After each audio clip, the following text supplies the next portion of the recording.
En France, on entend souvent le terme pervers narcissique.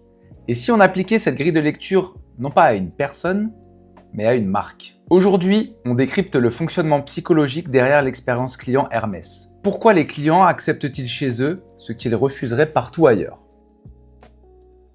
Pervers narcissique, c'est un terme populaire qui est utilisé pour décrire un certain type de comportement. On parle généralement d'une personne qui cumule un trouble de la personnalité narcissique et une conscience, voire une volonté de faire souffrir l'autre, voire même y prendre du plaisir pour les cas les plus extrêmes. C'est là que la notion de perversité rentre en jeu. Le fait de manipuler, contrôler, de valoriser puis dévaloriser, de rabaisser, de souffler le chaud et le froid, de créer une dépendance émotionnelle, une emprise dont il est très difficile de s'extraire. Alors, qualifier la maison Hermès de pervers narcissique de la mode, c'est un peu comme quand Elodie nous explique sur TikTok que son ex est un pervers narcissique parce qu'il avait liké une photo d'une autre femme sur Instagram. Derrière cette qualification, il n'y a pas une très grande analyse. Alors sans aller jusque-là, je trouve que la relation entre Hermès et ses clients est atypique et peut parfois avoir des traits toxiques. Je m'explique. Pour obtenir un des précieux sacs de la maison Hermès, le Birkin ou le Kelly, il va falloir passer par un vrai jeu de pistes. Que vous ayez largement les moyens de vous offrir ces sacs ou que vous ayez économisé pour les avoir ne va absolument rien changer. Et dans tous les cas, ces sacs sont limités à 2 achats par an et par personne. On les appelle les quota bags. Ces sacs coûtent dans les 10 000 € pour les versions de base et peuvent monter à beaucoup plus selon le modèle. Alors évidemment, ils ne sont pas disponibles en ligne. Si vous en voulez un, vous allez devoir obtenir un rendez-vous. Et pour cela, vous avez 3 options. La première, vous rentrez dans une boutique Hermès et vous demandez. La probabilité que vous obteniez un rendez-vous comme ça, elle est infinitésimale. Deuxième option, vous avez le contact d'un conseiller de vente et vous demandez à prendre rendez-vous. Ça implique d'avoir déjà fait des achats auparavant et donc d'être client. Et ça dépend de ce que vous avez acheté avant. Parce que si vous avez acheté du prêt-à-porter, des accessoires, des articles de l'univers maison, ce ne sont pas les mêmes conseillers de vente que la maroquinerie. Et donc celui que vous avez déjà rencontré ne va pas forcément vous mettre en relation avec un conseiller qui est à la maroquinerie. En général, il faudra vous débrouiller seul. Troisième option, vous vous inscrivez à la loterie que propose Hermès. Une loterie qui permet de décrocher un rendez-vous. Vous vous en doutez bien, il y a très peu de place et il y a 200 000 inscriptions par jour. C'est presque l'équivalent de la population de la ville de Rennes. Dans chacun des cas, quand bien même vous obtenez un rendez-vous, il n'y a rien qui garantit que vous allez obtenir le sac que vous souhaitez. Ça va dépendre de plusieurs critères sur lesquels on va revenir après. Vous pouvez très bien obtenir un rendez-vous à la loterie et ressortir de la boutique les mains vides. Une fois le rendez-vous obtenu, comment ça se passe? On vous installe dans un espace dédié au rendez-vous. Vous allez parfois devoir patienter plus ou moins longtemps, le temps qu'un conseiller soit disponible. Parfois, on va vous proposer à boire en patientant. Parfois non, et il faudra attendre que le conseiller arrive. Une fois que le conseiller est disponible, si c'est la première fois que vous le rencontrez, il y a d'abord les présentations d'usage. Et une fois que vous avez fait connaissance, il va prendre votre liste de souhaits. Quels sont les articles avec lesquels vous aimeriez repartir aujourd'hui? Si vous n'avez pas une idée très claire de ce que vous voulez, c'est déjà mal parti. Plus vous êtes précis dans votre demande, plus c'est apprécié. Quel modèle de sac est-ce que vous voulez? Quelle taille? Quelle matière? Quelle couleur pour le sac? Quelle couleur pour le hardware? Donc les parties en métal, le fermoir, le cadenas, etc. Une fois votre liste partagée, le conseiller va s'absenter un moment. Ça peut être long. Et ensuite, il y a 3 scénarios. Premier scénario, il revient et il n'a rien à vous proposer qui corresponde à ce que vous aviez dans votre liste de souhaits. Il vous demandera quand même s'il y a quelque chose d'autre que vous aviez en tête, mais quoi qu'il arrive, ce jour-là, vous ne repartirez pas avec ce que vous souhaitiez. Scénario numéro 2, le conseiller revient avec une boîte. Il va vous expliquer que c'est pas précisément ce que vous recherchiez, mais que ça s'en rapproche et que ça reste une très belle opportunité pour vous. En général, ça sera un sac que vous aviez demandé, mais dans une configuration différente. Ça peut être une autre couleur, par exemple. Donc là, libre à vous de réorienter votre choix sur cette pièce ou non. Et enfin, le best case scénario, il revient exactement avec le sac que vous vouliez. Alors dans ce cas, il est même possible qu'avant de vous montrer ce qu'il a ramené pour vous, il vous emmène dans un lieu encore plus discret dans la boutique, à un étage supérieur par exemple, à l'abri de tous les regards, pour vous annoncer la bonne nouvelle et pour vous présenter votre sac. Ça permet par exemple d'éviter des frictions avec d'autres clients présents ce jour-là qui ont fait la même demande que vous, mais qui ne l'auraient pas obtenue. Et vous voyez ce troisième scénario, vous êtes rendu dans une boutique pour acheter un sac, et vous avez acheté ce sac, qui est normal dans 99% des cas partout ailleurs. Ici, ce n'est absolument pas présenté comme quelque chose de normal. C'est présenté comme un immense privilège qui va générer chez vous de la joie et pour certains de l'euphorie, un sentiment d'être unique, d'être récompensé, d'être valorisé. C'est comme si votre partenaire vous privait d'attention et vous en donnait juste un petit peu de temps en temps. Lorsque vous recevrez cette attention-là, votre cerveau va la traiter comme exceptionnelle et vous allez avoir un sentiment totalement disproportionné pour quelque chose qui est normal chez la plupart des autres personnes. La rareté a tendance à augmenter le désir. Plus une chose est rare, plus elle est difficile à obtenir, plus l'humain aura tendance à la désirer. Mais attention, il faut bien faire la différence entre la rareté connue et transparente et la rareté volontairement opaque, voire artificielle. Si vous prenez une Ferrari 599 GTO, vous en avez 599 dans le monde. Elles sont toutes numérotées. Cette rareté, elle est factuelle, elle est claire, elle est transparente. Dès lors qu'il n'y a plus la notion de numérotation et la quantité totale produite, ça laisse place à du flou et à des interprétations. Alors il y a différentes raisons qui peuvent justifier cette rareté-là, mais quoi qu'il en soit, ça pourra quand même être utilisé comme un outil et générer du FOMO, Fear of Missing Out, la peur de rater quelque chose, la peur de passer à côté de quelque chose. Et ça a un impact puissant sur la décision d'achat. Maintenant qu'on a décrit ce jeu de pistes qui permet de mettre la main sur les beaux sacs que propose Hermès, ainsi que toute l'incertitude qui nourrit ces différents mécanismes, on va parler des rewards, donc des récompenses dont bénéficient les clients fidèles. Chose suffisamment rare pour être soulignée, je vais mettre dans les rewards le fait de pouvoir acheter le sac qu'on souhaite. Et c'est assumé par la maison. On a réussi à vous proposer ce que vous souhaitiez. Nous sommes ravis d'avoir pu vous faire plaisir. Autre reward, la possibilité pour les bons clients de passer des commandes spéciales. Donc 2 fois par an, pendant les Special Order Seasons, les bons clients auront la possibilité de choisir un sac et de le configurer de façon unique. Et ce sac sera spécialement produit pour eux. Alors après, plus classique, il y a des invitations à des événements en lien avec l'univers de Hermès. Donc par exemple, des événements autour de l'équitation, comme le saut Hermès au Grand Palais à Paris. Classique toujours, des invitations à des événements en boutique, des cocktails, des soirées. Pour les plus gros clients, invitation au défilé Hermès. Pour les très bons clients, invitation au showroom pour revoir les pièces du défilé. Évidemment, un petit peu de gifting aussi, des petits cadeaux, des draps de bain, des porte-clés, des choses comme ça. Et enfin, plus atypique, un tirage au sort pour pouvoir participer aux soldes de la maison. Alors, dans lesquels, je vous rassure, évidemment, vous ne trouverez pas la maroquinerie. Bien évidemment, chez Hermès, vous êtes reçu dans de très belles boutiques, avec un personnel élégant. Vous êtes entouré de produits d'exception, dans un univers rempli d'histoire. Mais vous n'entrez pas ici en terrain conquis. Vous n'êtes pas en position de force. Le client n'y est pas roi. Vous le savez et eux le savent aussi. Parfois on vous fait plaisir, parfois non.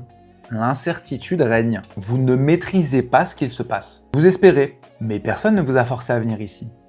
Personne ne vous a forcé à participer à ce jeu. Vous êtes là en connaissance de cause et vous acceptez les règles. Alors tout ça, qu'est-ce que ça provoque? C'est quoi le résultat? Premier effet, on a un marché de la seconde main très élevé. Celles et ceux qui ne souhaitent pas se prêter au jeu d'Hermès ou qui n'ont pas réussi à obtenir une pièce en boutique pour compléter leur collection vont devoir se fournir en seconde main et à des prix beaucoup plus élevés. Il y a des boutiques qui en ont fait leur activité, il y a des personnes qui vivent de ça et qui en vivent très confortablement. Vous avez des personnes qui parcourent toute l'Europe dans le but de mettre la main sur un maximum de sacs, évidemment en cachant leur activité de revente. Il y a même des revendeurs qui vont vous proposer une somme d'argent importante, plusieurs milliers d'euros de commission, si vous arrivez à obtenir un de ces sacs et à leur remettre. Il y a de nombreuses rumeurs sur la surveillance qu'Hermès mettrait en place sur ses clients pour identifier les revendeurs. Je ne saurais pas vous dire parmi ces rumeurs quelles sont celles qui sont vraies, quelles sont celles qui sont fausses. Ce que je peux vous dire en revanche, c'est que j'ai un ami qui est un client fidèle de la maison, à qui on a déjà demandé en boutique de montrer des photos où il porte le dernier sac qu'il a acheté, et selon lui, c'était pour vérifier s'il avait revendu son sac ou non. Autre effet qu'on peut constater, ce marché de la seconde main très lucratif a pu entraîner un phénomène de corruption chez les conseillers de vente Hermès, ce qui a rendu la maison très méfiante. Les relations avec les clients sont très surveillées, et contrairement aux autres maisons de luxe, chez Hermès, il y a assez peu de proximité et d'affinité entre les conseillers de vente et les clients. C'est une volonté de la maison pour se protéger. Malheureusement, ça a un impact négatif certain sur l'expérience client. Autre effet, la difficulté à obtenir certains articles va tout simplement ne pas donner envie à certains clients potentiels de tenter l'aventure, des clients qui ont pourtant les moyens, des personnes qui aiment bien la belle maroquinerie et qui souhaiteraient faire partie de cette communauté. Même pour ceux qui ne sont pas découragés, il faut faire attention parce que parfois, l'expérience en boutique peut tourner à la caricature. Vous demandez un sac bien précis, on revient avec ce sac mais pas de la couleur que vous souhaitiez, on vous explique que vous avez beaucoup de chance, qu'il est très rare que c'est le dernier. Vous le prenez pas, vous demandez encore autre chose, la personne repart, elle revient avec un sac, celui que vous avez demandé, encore une fois, pas la même configuration que vous souhaitiez, on vous explique encore une fois, c'est très rare, c'est le dernier qu'on a en stock, vous avez énormément de chance et vous pouvez y passer 3 heures comme ça. Et parfois, ça peut arriver aussi que certains clients en boutique perdent leur nerf. Et il y a même des clients qui sont allés en justice. Aux États-Unis, en Californie, un groupe de clients a attaqué Hermès en justice au motif que, selon eux, la maison force ses clients à acheter certains articles avant de pouvoir avoir accès aux articles les plus recherchés. Le juge en charge de cette affaire a rejeté le recours et a donné raison à Hermès. Ça, ce sont plutôt les effets négatifs. Pour autant, il y a énormément de gens qui se prêtent au jeu. Et il y a des résultats aussi très positifs pour la maison Hermès. Ces mécanismes créent une très forte désirabilité. Un sac Hermès, c'est une pièce statutaire. Arborer un Birkin, un Kelly ou même d'autres modèles, ça veut dire quelque chose. Je fais partie de cette catégorie de personnes-là. Je ne fais pas partie de cette autre catégorie de personnes-là. J'appartiens à telle communauté. Je fais partie des rares personnes qui ont réussi à mettre la main sur ce sac. Tout ça, ça se voit ne serait-ce qu'à la façon dont les personnes portent ces sacs-là. On dirait que le sac, c'est une extension de la personne qui le porte. Une pièce qui l'élève encore davantage. Un trophée. Ces sacs ont un immense pouvoir, celui de rendre une personne heureuse ou frustrée, de fasciner ou d'agacer. Et on peut même aller encore plus loin. En général, lorsque vous faites un achat chez Hermès, votre article va être emballé dans une boîte orange. C'est la plus classique. Pour les sacs les plus rares, l'intérieur de cette boîte orange va être bleu. Et la simple évocation de ce qu'on appelle une blue box, donc cette boîte orange avec l'intérieur bleu, va chez les aficionados de Hermès générer une excitation, de l'euphorie.